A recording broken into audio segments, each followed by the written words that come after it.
Hello, Steve here. And Larson. And welcome back to Going In Raw, the only pro wrestling podcast you'll be listening to right here at youtube.com/Steve and Larson, available wherever podcasts can be found. And of course, taped live at the Twitch at twitch.tv/Steve and Larson. Tonight on Twitch, we'll be recapping Monday Night Yawn. Yawn. Raw's tonight. Sucker. Hey, they do have... I don't know who I called sucker at that point. I think you're calling me a sucker. I think it's both of us, really. To be Well, yeah, if you're calling me a sucker for having to watch Raw, then you are likewise a sucker. Yeah, I know. There is a preview of Raw. We're going to get into that way down the line here on the show today. Yeah. But there is, in fact, a preview. So maybe it's been written. Would that be parts weird? of it. At least Parts of it have. right? I mean, there's three segments announced, so at least Yeah, part but of that it. gauntlet match is going to be long. Maybe. Yeah, it should be good. Unless Cedric Prime Alexander does something to take a couple of losses down. Anyways. That's entirely possible. Quick note. Another, once again, thanks to Denise Salcedo for hopping onto the Mat Chat with us. Yes, thank you so much. That was a lot of fun. This past weekend. This is a lot of fun. She's absolutely great. I do appreciate some of the comments on YouTube. Somebody especially made me laugh when I said, because I always say, hey, tell the people where you can find them. And then the comment was just, Denise says, yes. Because she's everywhere. And it's really great, man. She adds so much to whatever platform she's on. Totally. So thanks again, Denise. Thank you so much. Hopping on the show with us. But we're here to talk about wrestling. In the news from the weekend, we got a bunch of stuff. Of course, first and foremost, big news this morning. The WWE Network. Massive, man. It's gone. Sold. Sold. Not entirely. Here in the United States, more or less. So replaced by The Office, by old episodes of The Office. Yeah, pretty much. Michael Scott replacing Vince McMahon as head of WWE. So let's go back in time to a year ago, roughly, where Vince McMahon mentioned on WWE's 2019 Q4 earnings call that the company was open to the idea of licensing their WWE Network content to another streaming service. And as you mentioned, today, that announcement happened. WWE announced they have struck a deal to bring network content to NBC Universal's Peacock platform, announcing in a press release that the pact is, quote, a multi-year agreement that gives Peacock exclusive streaming rights to WWE Network in the U.S. This is only in the United States. Mm-hmm. So Peacock will be the new home of the WWE Network, again, here in the United States, beginning March 18th. Quote, beginning the rollout of more than 17,000 hours of new original library WWE Network programming on demand and on a 24/7 channel, including. So this is what Peacock's going to have. Whoa, gosh, that went away. My computer did something weird. I got it right here. Tag me Thank in. you. All live pay-per-view events, including WrestleMania and SummerSlam. Fastlane will be the first of these WWE pay-per-views to stream on Peacock on Sunday, March 21st. Original series like Stone Cold Steve Austin's Broken Skull Sessions, The Undertaker Last Ride, and all new WWE icons. In-ring shows like NXT, NXT UK, and WWE 205 Live, as well as replays of Raw and SmackDown. We'll get to the NXT bit in a second here. Mm-hmm.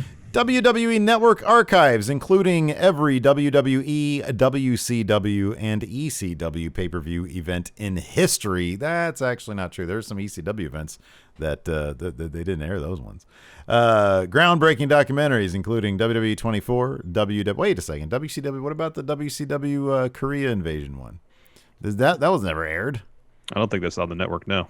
Well, they need to update this press release. Anyways, groundbreaking documentaries. They're kayfabe in their own press releases, huh? They are, man. What the heck?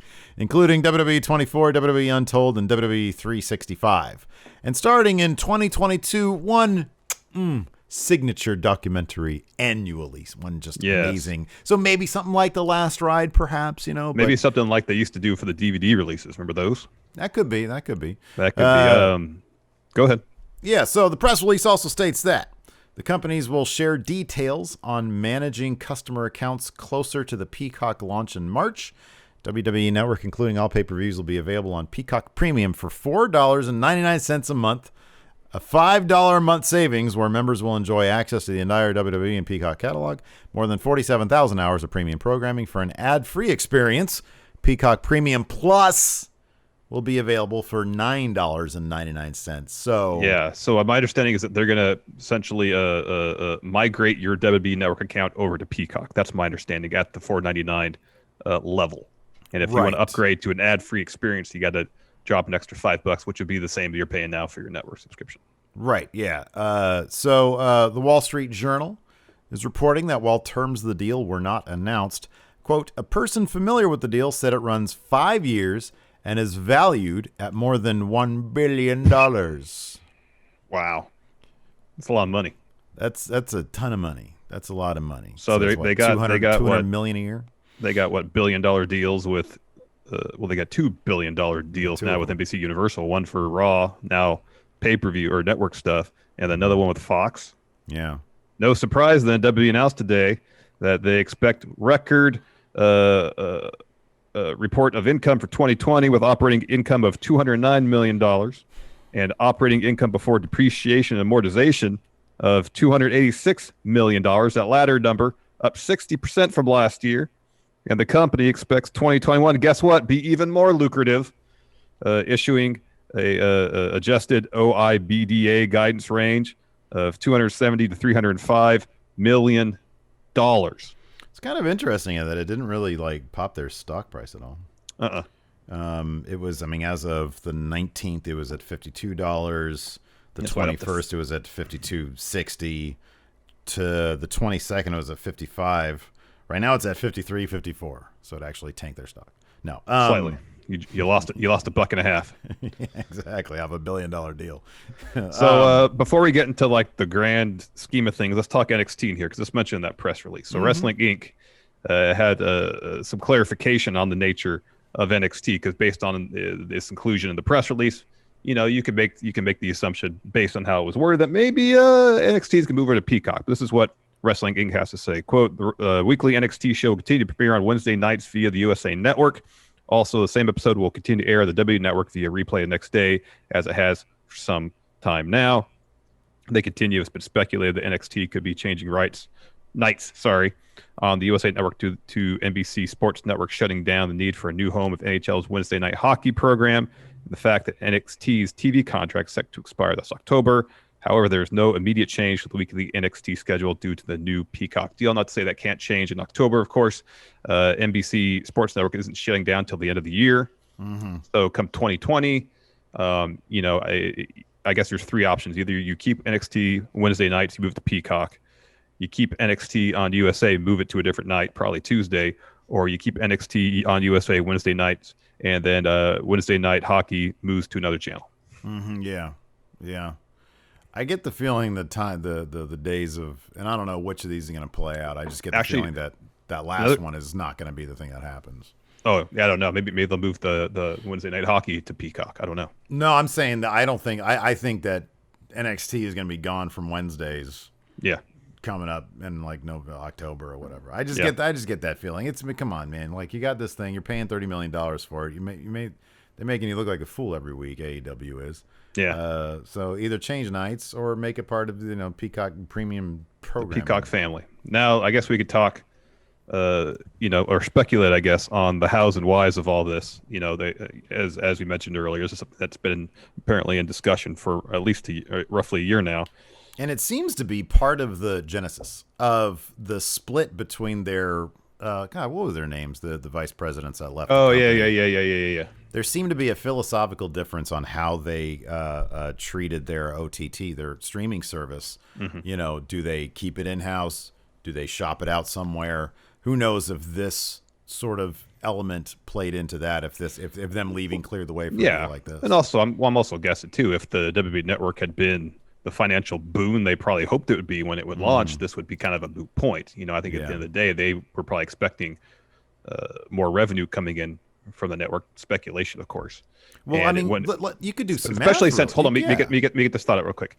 Especially since they were offering all the pay-per-views with your subscription, and losing for the most part. You can still buy WWE pay-per-views on traditional pay-per-view.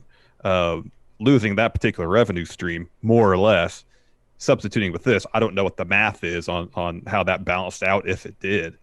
So this is a $200 million a year deal. what did they get? 1.5 million subscribers last time we checked. Last time, yeah, there. Something like that. It's always hovered around there. Like 1.3, 1.5. Yeah, like 1.5 has been kind of the ceiling, right? Yeah.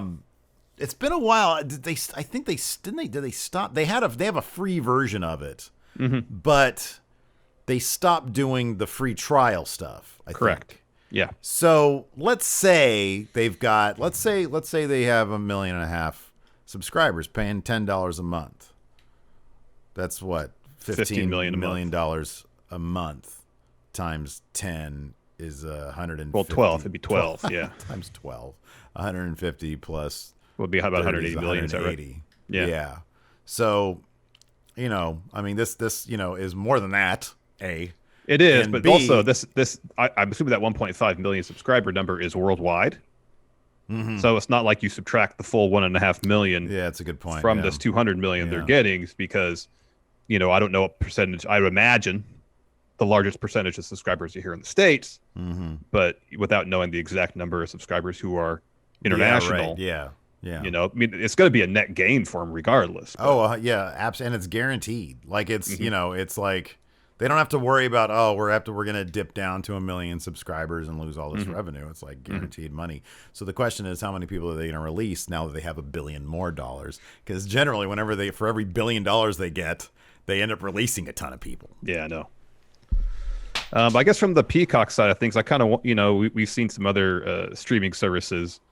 Like most recently HBO Max, we're like, all right, Warner Brothers movies, they're all going to be on the service 2021. Of course, part of that is pandemic. I'm sure movie theater receipts are down a lot. They probably have a bunch of stuff that had already been in production that was slated to release 2020, early 2021. That at this juncture, they want to get out there and recoup some money from it. I don't know what Peacock's numbers are like at launch.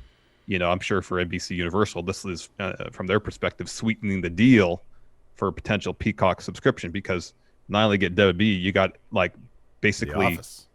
Yeah, pretty much. It's WWE in The Office at this point. It's No, I'm kidding.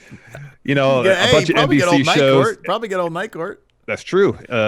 Universal movies, all that kind of stuff. So, in the ongoing streaming service battles that are going on, because it's to the point now that if you cut the cord years ago and decide no cable, if you start having to subscribe to all these streaming services, that's basically your cable bill. Yeah. So, people have to be pretty selective in terms of what streaming services they choose to go with. I guess you have to sweeten the deal as much as you can. They got the new Saved by the Bell reboot too, where Zach is. That's not a needle mover for Larson. He's the California governor now. They got everybody back for that. So there's an article from The Wrap, December 8th, 2020, where it says NBC Universal's Peacock network Peacock service tops 26 million subscribers. I wonder how many of those were the free Comcast ones too. I don't know. That's a really good question. They got 26 million subscribers, but 20 million of them are Comcast. I wonder how many customers. people have Comcast. Exactly. Yeah. I mean, it is. You mentioned that. This is totally like in terms of the entertainment business, a war between streaming networks. I mean, Disney Plus, what do they have, like 100 million or something ridiculous? Oh, it's outrageous. Like them and Netflix have outrageous numbers. It's outrageous numbers. Outrageous is the right word. Outrageous just numbers. Money. Everybody else is just trying to scratch and claw their way for a fraction of that success. Like, dude, you got the fucking. You got CBS All Access. They're rebranding. They have Star Trek, and they're rebranding to. Is it Paramount Network? What is it? Or the Viacom now? I don't know what the hell they are, but it's the Nobody's Gonna Get 'Em network unless you're a nerd Star Trek fan like I am. Yeah. How much is that? How much is CBS All Access? Is that $10? It's like $7 a month. Yeah. I pay $7 a month for my Star Trek, dude. Well, I mean, it's worth it. I love it. It's great. Like, I love the new Star Trek. It's awesome stuff. Yeah. But, I mean, I'm fine paying $7 a month for it, but in terms of the value proposition, it's not as good as some of the other options, is what you're saying. Well, what am I going to watch? Old CSI? No. I don't watch that. They're all syndicated, aren't they? At any given moment, I can turn on the TV and find CSI. Yeah, totally. You don't have to pay $7 a month to watch all those old CSIs. And Patrick actually, Oliva. You watch one CSI, you kind of seen them all. Patrick Oliva here in chat says, who gets Discovery Plus? I do. My wife got it because it's got all those murder mystery shows on it. She does watch it endlessly. She watches it a lot. I was wondering about that because that's what, $5 a month? Something like that. And at least some of the Ghost Adventure stuff. Some of the Ghost Adventure stuff, I think my wife said they're taking off TV and putting on there. Olive Travel Channel. Oh, really? Some of it is exclusive Discovery Plus? That's what my wife said, which is a really ballsy move because I would think that's like their most popular stuff. Yeah, no large camera crew, and that's dude, you get $5 a month. I wonder how many hundreds of subscribers they have. Oh man, we just want some Twitch subs, man. We want some of that Twitch sub love money. Anyways, another big deal. Brock Lesnar, the next big thing. Triple H talking about him. What is this? We haven't heard much about Brock. I'm reading your notes now. What is this? We haven't heard much about him. I love that you don't even bother looking at these notes until I put them up. It's an interview with the Hindustan Times. This is how Larson's notes go. We haven't heard much about Brock Lesnar since his last appearance for WWE at WrestleMania 36. But during an interview with the Hindustan Times, Triple H was asked if the Beast Incarnate, the next big thing, could play a role at WrestleMania 37. To which the game responded, "One of the things I've learned about him is Brock Lesnar does what Brock Lesnar wants to do. Nobody can talk him into doing things differently. So time will tell. If he wants to show up at WrestleMania, he will. If he doesn't, he won't. The only way to get that answer is to call Brock Lesnar." And then he gave out Brock Lesnar's personal phone number, which I thought was pretty shocking. So we haven't also seen much of John Cena since WrestleMania 36, maybe because we can't see him, but Triple H talked with Sports Illustrated about whether Cena, the leader of C Nation, could return for WrestleMania 37. Once again, he dodged the question. He said, I won't put words in John's mouth, but I can speak to his passion, and it's WWE and WrestleMania. Once you do this at a high level and John does it at the highest, it's very hard to put down. If there was a way for him to be there, he'll be there. It's just nothing. I know, it's basically non-news, but this, going back to Discovery Plus, I have some information. This comes from Zach Bagans himself. Zach Bagans himself. He tweeted this January 11th. Lots of you are asking, and yes, Discovery Plus is officially the new haunted home for Ghost Adventures. It's a haunted home. Watch every episode say haunted now. House? What's that? Discovery Plus is a haunted house. You pay $5 a month to watch. Oh man! Watch every episode now, and then stream upcoming new episodes when they premiere only on Discovery Plus. Wow! Catch up and stay tuned for more Ghost Adventure on Discovery Plus. That's why you see, dude, when you get on Instagram or Facebook or whatever, the cesspool that is Facebook, there's tons of ads for apps now, for services that will scan your bills and say, hey, did you know you're subbing to this channel right now? You should like get rid of it or whatever. It's like trying to save you some money, and it looks at, I guess, your bank statements or whatever. I don't know what it does. That's awful. Or maybe you put in your email if you use your email address for stuff, and it sees. I don't know. You have to authorize some violation of privacy. Yeah, that's why I don't bother with Facebook anymore, because I got tired of that crap. Did you actually delete it, or you just stopped using it? I just don't use it. Okay, all right. It's there kind of in case of emergency. Oh, okay. It's like The Undertaker. But I go on. I just go and do a quick check, like, I don't know, once every 3 months to see if anybody's messaged me anything important. Yeah, I like to stalk old high school friends. Well, when I say stalk, I just like to see what they're up to. Oh, all right. Okay. So anyway, so Brock Lesnar, Brock Lesnar. I think he's my pick to win the Rumble. Really? Yeah, I'm going all out. I'm gonna pull a Costanza, see if that helps me win Big Red back, and just everything that I think is gonna happen. Like, I'm pretty sure I'm gonna pick Kevin Owens to win, and I'm gonna pick Goldberg to win. Although that's kind of a toss up at this point. Yeah, I'm strongly considering picking Goldberg. Is Miz just there to make Goldberg look better, and Drew can pin Miz instead of pinning Goldberg? Uh-huh. Well, Miz is going to eat the pin, but like, why would you need to make Goldberg look good? Like, Drew could easily pin Goldberg. Like, why do you have to make Goldberg look good? This is the guy who said, "I want to beat the Fiend, man." I'm sure Goldberg wants to make sure. He also lost to Braun Strowman. Yeah, but Braun's like huge, and Drew is better than Braun. He's by far. Yeah. I'm not talking about in terms of actual in-ring ability. I'm saying in terms of physical size.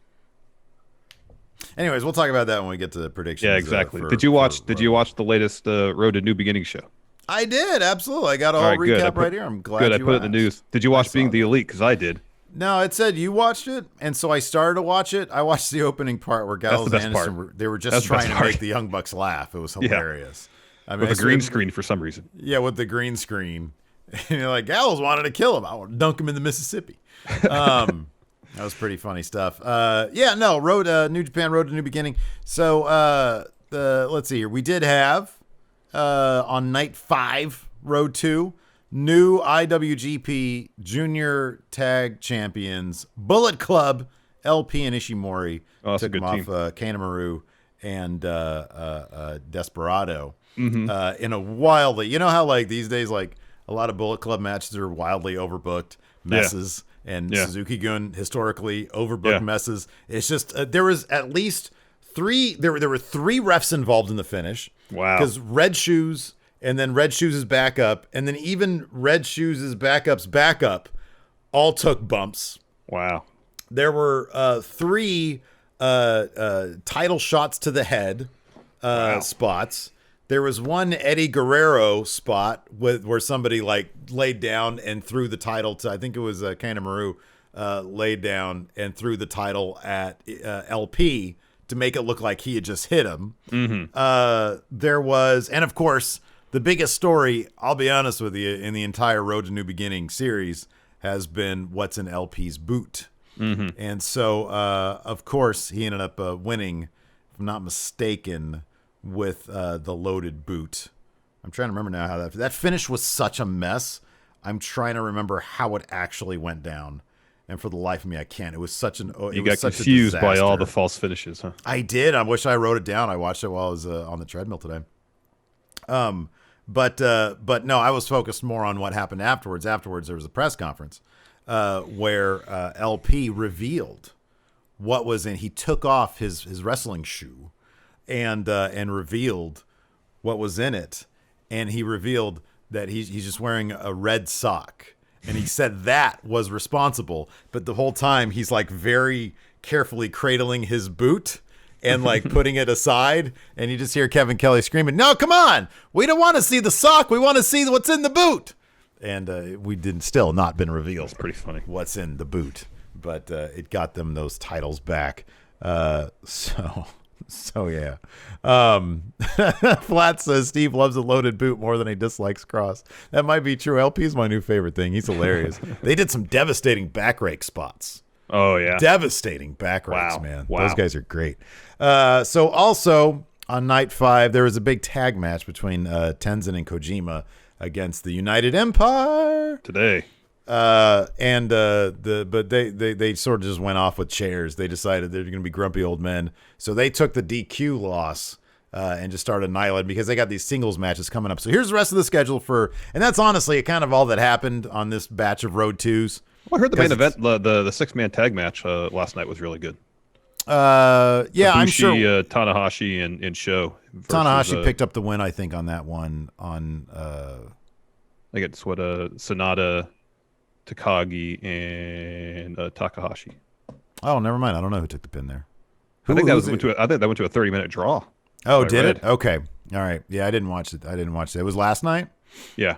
Oh, spoiler alert then. I like to wait a day. Oh, sorry. It doesn't matter. As long as no titles change, it doesn't really matter. It won't happen until the actual New Beginning shows. So, speaking of which, the next show is going to be New Beginning in Nagoya. That's late January 30th, early 31st for us here in this hemisphere. And we've got Shingo Takagi versus Hiroshi Tanahashi for the Never Openweight title. We've got the Great Okan versus Tenzan, and then Will Ospreay versus Kojima. So that whole feud is going to play out there. And then after that, between February 1st and February 8th, there are 4 more Road 2 shows with really nothing going on. There's no title matches or anything. Yeah. And then we got February 10th, the first night of New Beginning in Hiroshima, which features Master Wato versus Bushi, Guerrillas of Destiny versus the Dangerous Tekkers for the heavyweight tag titles. And then you got the Ticking Time Bomb, Hiromu Takahashi versus Sho for the junior that'll be good. title. Yeah, that'll be really good. That'll be Show Stealer. And then the next night, February 11th, New Beginning in Hiroshima Night 2. This match is kind of a nothing thing because they're building this Okada Evil thing, so it's sort of part of that. But check this out. You got Okada teaming up with his best friend Yano, taking on Evil and his best friend Dick Togo. I'm really looking forward to seeing who eats the pin in that one. Oh, I wonder who. I wonder who. No spoilers there. And then, of course, the big main event to all this stuff, Kota Ibushi versus Sonata, should be a good match. But that junior heavyweight match, Takahashi versus Show, that's going to be the one that's probably really going to steal the show. Yeah. That's going to be really good. I'll do a quick rundown of Being the Elite. Of course, Steve mentioned opened up with Gallows and Anderson just trying to make the Young Bucks laugh. Some green screen was involved. It was the funniest part of the show. In terms of other major story beats, we got a new number one contender for the BTE title. They had this competition where you had to jump up and hold on to a pull-up bar and see how long you could just hang from the pull-up bar without actually doing pull-ups. Sammy Guevara did it for over 2 minutes. Oh, wow. He's the number one contender. He's going to have what's the competition? Wasn't there a BTE title match? Silver versus Reynolds? Not in this show, no. Oh, really? What was the drinking competition or the beer pong thing? Wasn't that last week or was that the week before? Yeah, it wasn't this week. It must have been last week or the week before. The Dark Order bit was they were pointing fingers about who dropped the ball in terms of getting Hangman Page into the faction, and they decided that they're gonna deal with any chemistry issues by having a sleepover, a slumber party. Oh, well, that's cool. So Colt Cabana said, "Hey, everybody, call your mom and get your permission slips." Oh, that was last. So wait, they had a title match last week for the BTE title? Yeah, I guess so. Does John Silver still have it then? Yeah. Oh, cool. Good for him and Sammy will be scoring off next week. Oh, wow. Do we know what the challenge is next week? I forgot what it was. Oh, okay, but they did announce it. Okay. They did say it. But yeah, the opening bit with the Kicking Good Brothers. field goals? That's it, yes. That's what it is? Okay. Yes. The opening bit with Gallows and Anderson and the Young Bucks is pretty damn hilarious. It was pretty funny because, it was just them trying to make the Young Bucks laugh. Yeah. The vulgar humor. It was like a weird green screen bit. Yeah. The green screen was actually really good. Yeah, it was actually really well keyed. Yeah. It wasn't like the it was really well Man done segment. Yeah. Whoever did that, maybe Karate Man can get that guy to do his stuff. Karate Man to AEW confirmed. Let's talk Raw tonight. As of right now, last time I checked, at least 3 confirmed segments. First, Charlotte Flair will be in a match against Shayna Baszler. Hey, one thing we didn't note that I didn't even notice, and maybe you did because you tend to notice this stuff more. So somebody was showing like bits from that tag match with Charlotte and Asuka versus the Riot Squad. You see Charlotte like basically no selling everything, kicking out at one on everything. She kind of does that all the time. Does she? Yeah. I don't know about all that. I watched that Bianca Belair Chronicle. Damn, dude. People need to move out of the way for her. They all just need to part the sea for Bianca Belair. She needs to enter at number 1 and win the whole thing. And win the whole damn thing. Yep. I might pick her to win. I know I've been picking Bayley all this time. I don't know if Bianca Belair is in her Stone Cold Steve Austin 96 or 97 year right now. I want to say she's like the early like 90, like maybe like she's getting to her King of the Ring 96, isn't she? Yeah. She needs her Austin 316 moment. Yes. I feel like that's got to be around the corner for her. Boy, she's good. It's a really I can't. It's only like 30 minutes. I can't recommend it enough. She has a fascinating story dealing with depression, eating disorders. Her road to success has been a pretty interesting one. But man, she has everything. She has everything, and to see her and Montez sort of, just being a normal married couple, they got so much charm between the two of them. Hopefully, they'll be on the top of that company, for a long time. Yep. Another segment announced: Drew McIntyre and Goldberg come face to face before the Rumble. And then Drew's just going to start coughing all over Goldberg. And then finally, Matt Riddle faces the Hurt Business in a gauntlet match for the U.S. title opportunity. So he's got to get through Shelton Benjamin, Cedric Prime Alexander, and MVP to earn a title shot against Bob Lashley. That's going to be good, man. I guarantee you Prime Alexander's going to F it up somehow. All that hubris, all that young hubris. All right, you want to answer some questions, yeah? Oh, wow. White Brownie says her SmackDown video, I'm assuming that's the obstacle course carrying Otis thing, has 1 million views on YouTube, Wow. according to White Brownie. That's great. Kip Clip says, Charlotte, first one to kick out of a one-winged angel. Yeah, she's the Laredo Kid of WWE.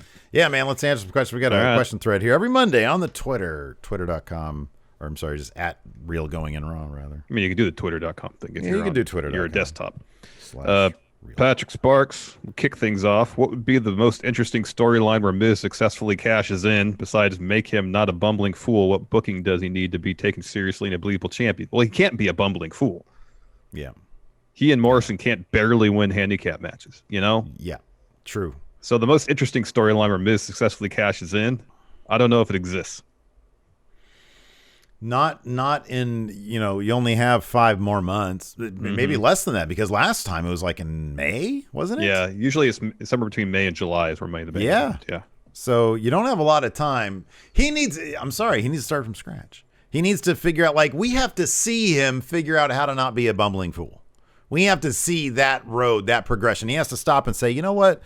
I'm like a 1,000,000-time Intercontinental Champion. I've won that thing so many times, the workhorse title. I've been the workhorse that many times. I need to get back to being that. And I can't do it with Miz TV and silliness and John Morrison. They need to split, realize that they're better without each other. Yep. And we need to see his road to becoming an actual threat, because he ain't. He's 24/7 material. Yeah, pretty much. Nick, with Daniel Bryan recently saying NXT is a third brand, not developmental, power rank 3 ways WWE could showcase NXT like a third brand. Stop treating it like a deterrent to AEW. Yep. That's number 1. Yep. Which means give it its own night. Give it its own night. Number 2, NXT matches it's kind of similar to, Ring of Honor would get a title match every once in a while on Wrestle Kingdom. Yeah. NXT title matches at pay-per-views, At least the major 4. At least the major 4. That's what it's not the monthly stuff, but at least the major 4, put an NXT title match there, have takeovers on its own weekends like they're kind of doing right now. Yeah. Allow them to participate in the Rumble, Survivor Series for sure. Because that was one of the best Survivor Series recently is when they had NXT involved. And maybe you go ahead and pull the trigger on that NXT for NXT show. I do wonder if the Peacock thing is going to affect WWE and their philosophy, or their they want to basically make the WWE network like the Library of Congress for wrestling. You know what I mean? They wanted to, they were bringing in, they have ICW, Progress, they have all these indie shows. Yeah. I wonder if they're going to continue to view that as added value, given that it's part of the overall Peacock experience now. Yeah, I don't know if they'd lessen their desire to bring in more indie wrestling, given that I would assume part of the desire to bring that stuff in would be to draw more fans to the service. But if you get a guaranteed amount of money for said service, especially once it's part of a larger service with, the added value is in getting The Office and, Night Court and all of the Universal movies along with your WWE programming, being able to watch some Evolve Best ofs. All right. I mean, that's cool, I guess, but do you think, but I can watch all of Night Court, Do you think the priority there, do you think the priority for doing that was simply so that when the superstars blow up, you have Evolve, and Matt Riddle did some stuff there. You have all their past matches. You can do all sorts of best of stuff. That's the priority, right? And then just the cherry on top is, hey, we can stick these episodes and 20 people will watch them. Okay, that's what I figured. Mr. Sinister, you guys are invited to be in the Royal Rumble match. What tactics would you guys do to survive to be part of the final 4 participants? Road Dogg, what Road Dogg did. You hug that bottom rope. On the ground. You hug that bottom rope. Hug it on the ground. Hug it. Back to the ground. And just kick. Hold on the rope and kick. Yep. Evil Penguin, based solely on promos, who should win the Rumble matches to have the best story with each other of the current champions? For instance, promo battle between Sasha and Bianca would be incredible, as would one between Daniel Bryan and Roman Reigns.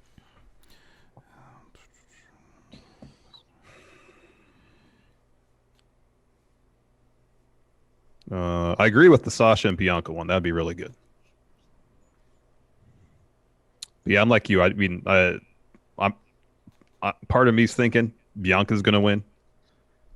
But then it's still kind of weird to me that they had Sasha and Bailey have that one blow-off match at Hell in a Cell, and they're not going to go back to it, you know? Yeah, they had like a rematch on SmackDown. SmackDown. Yeah, that's right. Yeah, I do. Because here's the thing. I do think that there's two things that leads me towards Bailey winning. Is this? It's Sasha versus Bailey. You could totally do face versus face at WrestleMania with Bianca and Sasha, but I still feel like it's Bailey versus Sasha is the thing. Mm-hmm. In terms of promos, it's Bailey. I mean, honestly, like Bianca Belair, I'd probably put her second. I'd put her second. I'm not really into Sasha Banks. I've never actually been really into Sasha Banks' promos. I feel like they're just too performer and not like with Bailey. Bailey nails everything. Ever since she's become the heel that she is now, the ding dong hello stuff, she nails it. She nails it. And Sasha has some good one-liners when she's a bad guy. I don't really feel her promos that much. Bianca's terrific. She's absolutely, and she's only going to get better. Her reactions are hilarious. They're great. I'd put her at like number 2 for sure. Yeah. And that's assuming Becky's not there. Sorry, I forgot one thing from the Raw preview. Asuka versus Alexa Bliss is happening tonight for the Raw Women's title. That's for the title. That's right. Yeah. Anthony Matthews says, "I'd bet all the money that Bliss walks out of Raw tonight as Raw Women's champion. As much as we may like Asuka, Vince has never believed in her as a WrestleMania main event player. Also, Bliss has been doing some of the best work of her career, so it makes sense they do this." I don't know, given that she's already they made such a big deal about her announcing for the Rumble last week, and with the supernatural aspect of her character, feels more like there'd be like a weird wonky finish. Like Orton might get involved to try to bait the Fiend, you know? Mm-hmm. Yeah, exactly. Oh, it's a great name. The Wild Dude. The Wild Dude. Who do you think was or is a wrestler hurt by being forced to work a different match style than they usually did? Wild Dude's example would be Karrion Kross, a guy clearly talented in catch-shoot style, but is being done a disservice trying to work a WWE style. Follow-up here from Wild Dude says, "I'd recommend checking out his matches against Timothy Thatcher or Jon Moxley. Kross works a very subdued technical style akin to Thatcher, and he's really good at it." I will do that. Wild Dude. I'll check out Kross's old work, and if they're doing him a disservice, then I'll rant about that every week. Be like, give me old Kross. Darn it. A wrestler hurt by being forced to work a different match style than they usually did.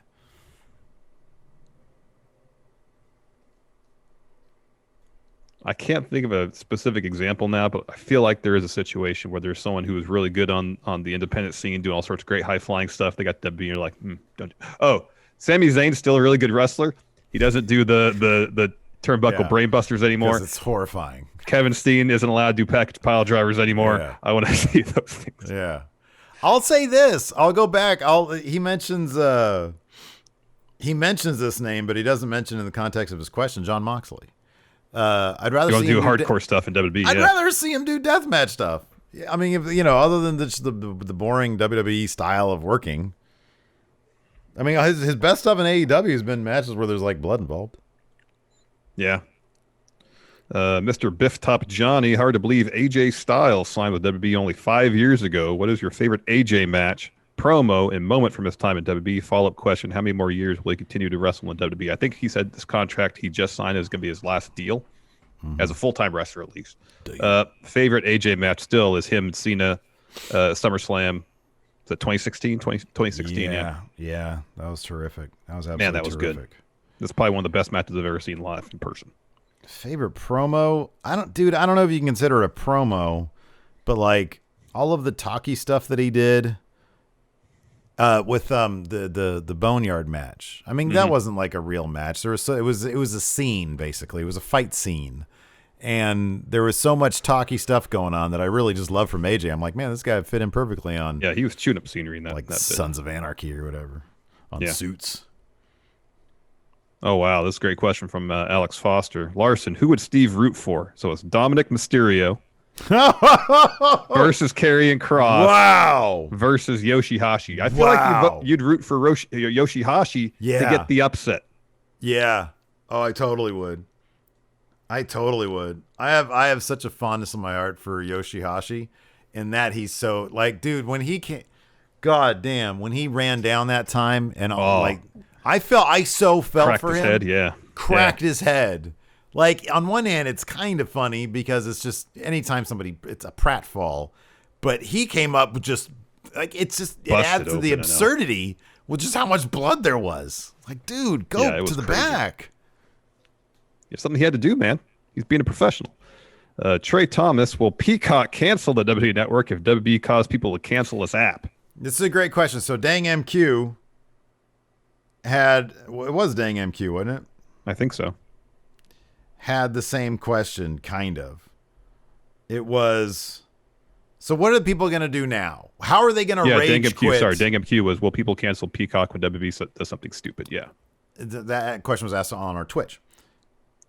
How are people going to rage quit WWE now when if they rage quit it, they'd be rage quitting The Office and Night Court? You can't rage quit Night Court. Nobody can rage quit Bull or Dan. Yeah. What was the judge's name? Harry? Harry, yeah. Who's Marky Post's character? I don't remember her character's name. Oh, no. There's Mac. Mac. What was her name? Martha Washington? What was her name? The other bailiff. Yeah, something like that. Night Court. Such a good show. Marsha Warfield.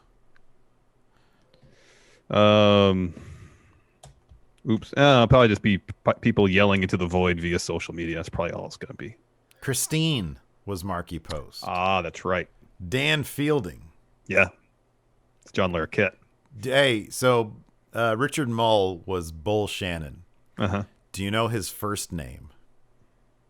His character actually had a first name. Yeah, what was it? Was it Richard? No, that's a shoot first name. Oh, okay. The character's first name was Nostradamus. That's funny. It must have been one of those Cosmo things, Cosmo Kramer things, you know. That's pretty funny. Roz was Marsha Warfield. Yes. I don't know. Other than than people just complaining about it. I mean, especially if you're in a situation where you're a Comcast subscriber and it comes with your package. You can't rage quit the WWE. I mean, you just stop watching. Stop watching. Yeah. What are you gonna cancel Comcast because WWE booked Drew McIntyre to lose clean to Goldberg? Right. Exactly. Yeah. You know, you can't. You got no leverage anymore, fans. I guess not. Yeah, that's a good point. Cool, because it's less impactful. Oh, I'm gonna stop watching versus I'm gonna cancel, because canceling you're doing a thing. Yeah, yes. There's action now. Ezra Zealous with the talk of legends as of late. What qualifies as a legend in the Going in Raw opinion? Is it age, years in the business, championship, or some other type of impact? It's Going in Raw math.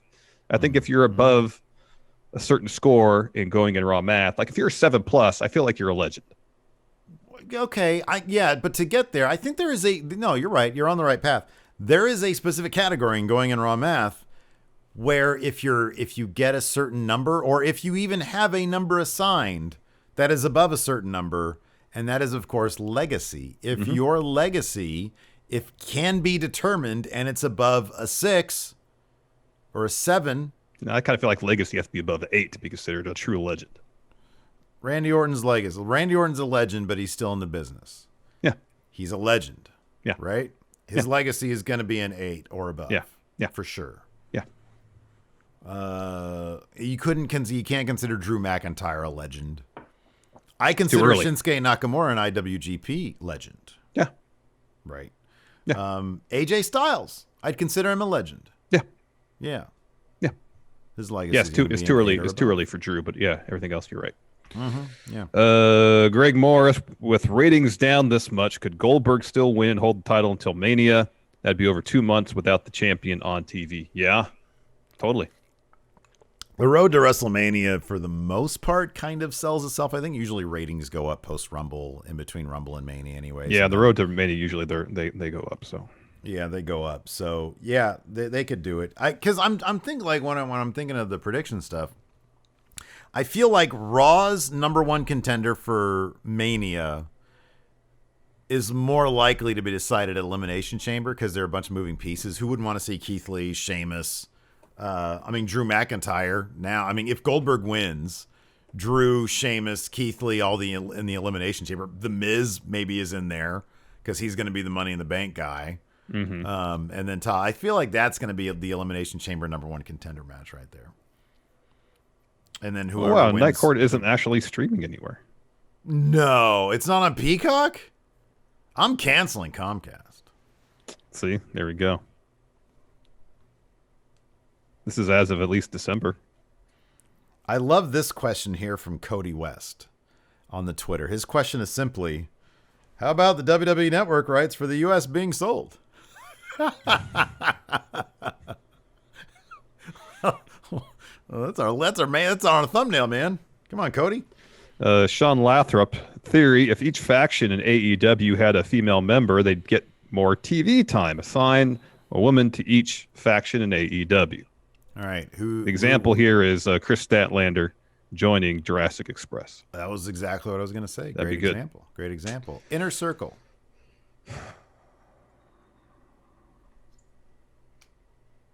Nyla Rose and Vicky. I don't know. They're kind of goofy. I'm going to go with Britt Baker. I'd say Britt Baker for the Inner Circle. All right. I mean, they're running around BTE with like nun costumes, trying to get money from people. Britt Baker, meanwhile, is an actual dentist. She has heck of money, man. Those dentists. Why is she even bothering with wrestling? Dentists, they make so much money. Probably because she just enjoys doing it. Probably enjoys it. But holy crap. Granite Bay, all dentists and lawyers, probably. Death Triangle. Thunder Rosa. Oh, good. Good answer. Good answer. What other factions are there? There's a ton of them, although I'm forgetting them. Kingston family. Yeah, sort of thrown together. Well, I guess the bunny. Bunny's already there. Yeah, she's there. Doesn't really wrestle though. No. I think Nyla Rose would fit in with the Kingston family. I think that'd be a cool dynamic. I could see that. Okay. I could see that would be fun. Kingston and Vicky Guerrero trying to get along would be fun. Hilarious. That'd be great. Is Archer and Jake Roberts just a faction because it's two of them? Well, it's just the two of them. I mean, you mean not. Dude it's and just manager. a dude and manager, yeah. This is a dude and manager. Dude and manager. Oh, Team Taz. Oh, man. Team Taz. Who do we got in that? We got Will Hobbs. We got Ricky Starks. We got, easy Melissa Santos. Hire Melissa Santos. I'll say Ty Conti for Team Taz. Okay, that's good. That's not bad. That's good. Of course, Dark Order. No, know who? No, Team Anna Taz. Jay. What? Who? Team Taz is Layla Hirsch. Okay, that's good. That's good. Anna Jay, already member of the Dark Order. Nightmare Family is really big. They've got Brandy, but she's pregnant now. Yeah. I mean, they kind of have Red Velvet, don't they? Yeah, that's what I was gonna say. Okay. Red Velvet. Best Friends. Are they a faction? They are. Oh, yeah, absolutely, they're a faction. Who would fit into the dynamic of Best Friends? I mean, it totally would have been. What was her name? Kylie Ray. Yeah, totally would have been her. That would have been perfect. What about Leva Bates? Yeah, she doesn't have Pretty Peter anymore. So, yeah, that's good.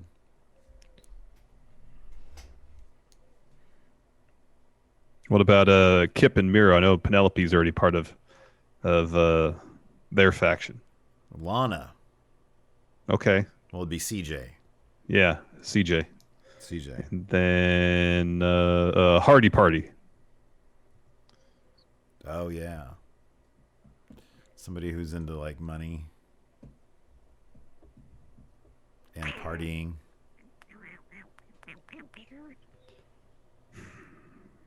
I didn't anticipate this question being so difficult. Well, we did pretty good until now. Yeah. What about Jade Cargill? Oh, yeah, there you go. Big Swole. Jason Lewis, Power Jade Rank. Cargill, she's part of a faction. Shaq's faction. The Shaction. Well, it's not a faction. There's only 2 people in it. It's Papa John. There's a record incoming. Gosh.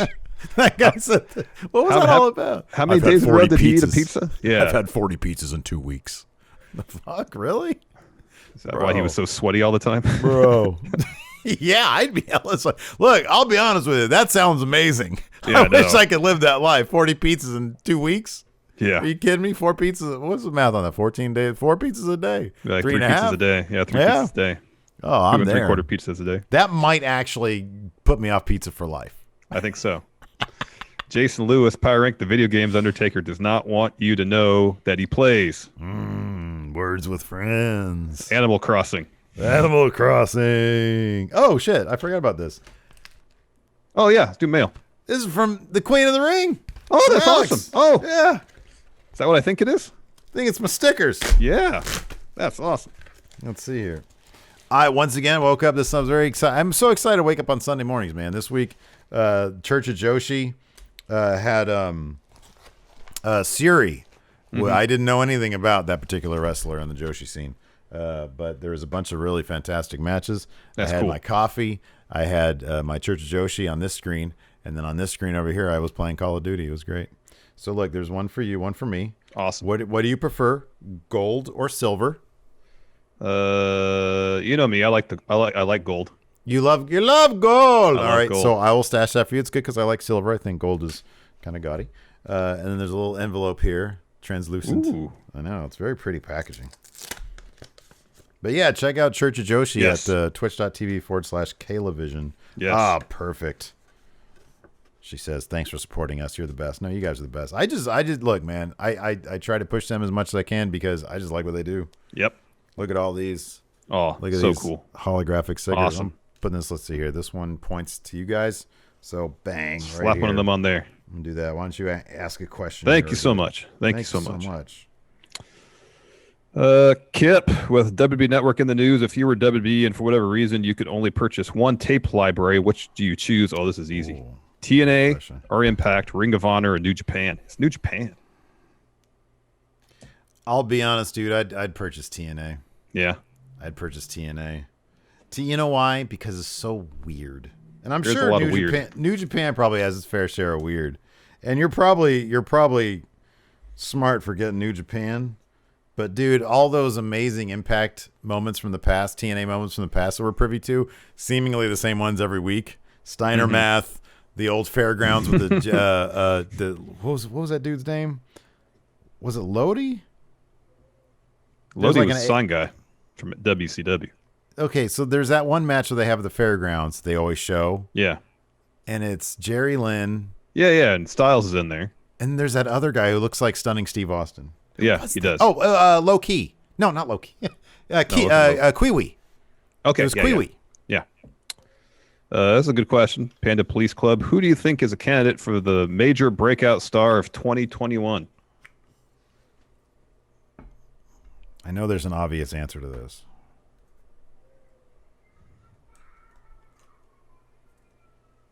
Is it Hook, Taz's kid? Hey, it's Hook. Could be. I don't know. I'm sure chat will have a better answer than us. Great O'Con. Tenzin.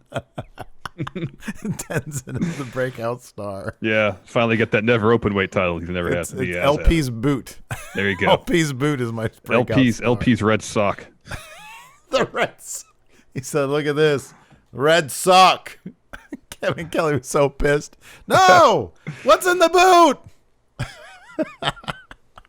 boot? Jameson. How boot? Matt big of a, Sydal. oh, Breakout star. how big of a pop would Finn Balor and Adam Cole? Sorry, how big would you pop if Balor and Adam Cole went to AEW in a current version of the Outsiders? Balor or Cole beating Kenny Omega for the title would be amazing. Only if they wear Nash and Hall gear. Yeah, there you go. Um, Balor dressed as Scott Hall, Adam Cole, Kevin Nash. Diesel, yeah. That'd be great. No, well, yeah, Balor could rock the denim vest and the jeans and the boots. Mm-hmm. You don't know why I'm here. There you go. Let's see what else we got here. Blake Elizondo, fantasy book Asuka versus Bliss tonight if it went exactly how you wanted it to. I like the idea of Orton getting involved, but that leads to Asuka successfully retaining the title. Asuka needs like a major win. She hasn't really had a major win in a while. It's been months. It's been like 6 months since they've done anything with her. I know. It's terrible. Then NJWP. How big could New Japan Pro Wrestling's American division get? Could it rival NWA or Ring of Honor? Depends on the star power they bring over, signed on. And I'll tell you another way they can improve whatever chances the American the version of it goes. Why they do any crossover with AEW? Yeah, they're gonna need more than Gabriel Kidd and whoever the hell is Frederick. What's his name? Carl Frederick. Clark Connor. Blake Christian. Yeah. They're gonna Brody need King's more. great. I love that JR Kratos is doing stuff. Yeah. No, yeah, Brody is fantastic. Yeah. The loudest chop I've ever heard in person was probably when JR Kratos basically caved someone's chest in at a show here in Sacramento. You call Aaron Sky someone.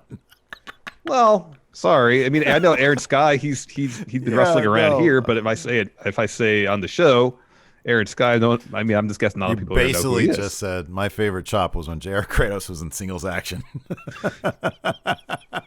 What did Aaron Sky ever do to you, man? He took a stiff chop from JR Kratos. Is what he did. Boy, that was rough. Because Aaron Sky's a little dude. Yeah, he's built like me. He's tiny. He's way tinier than you. You would have every right to go up to him and be like, a baby boy. He is a tiny dude. And JR Kratos is enormous. Kratos is he's like, Kratos Morrow used to talk about Lars Sullivan being a Kirby creation. Kratos is legitimately like a Kirby creation. This guy is huge. He's got these giant meat hands. Huge. God, Kratos versus Kal-Jak. I want to see that match. Mm-hmm. Mm-hmm. I saw at a Cal show. I think it was Kratos versus Drake Frost. I think he wrestled. And it was really good. Yeah. It was hard hitting. Yeah, man. Yeah, I love Kratos. Yeah, dude. They need more people. I mean, honestly, they just need to sort of raid Ring of Honor. Like get Bateman. I think Bateman's done some work with New Japan. Mm-hmm. He's terrific. Mm-hmm. He's what a creepy dude that is. He's great. Yeah. Brody King he's tops, man. He's gonna be a huge star. So yeah, you got to start doing that, but you also need some like bigger, some marquee names too, you know, because this is the pool is seemingly so thin out there of established indie names because everybody else has swooped in. Yep. Anyways, that's going to do it for the show today. Twitch chat, stick around. We're going to answer some more questions. And yeah, hopefully you guys join us tonight for our Raw recap. Thanks for watching. Till next time, we'll talk to you later. Goodbye. Help support Going In Raw today by becoming a Friendo Club TV member. You'll get access to new bonus episodes every week, including Friendo Club Arcade, Live Power Rank, Vintage 10 for the Wins, and Ask Steven Larson. Get access to Friendo Club TV today by becoming a $5 and up patron at patreon.com/Steven Larson, by throwing us a sub at twitch.tv/Steven Larson, or by clicking join at youtube.com/Steven Larson.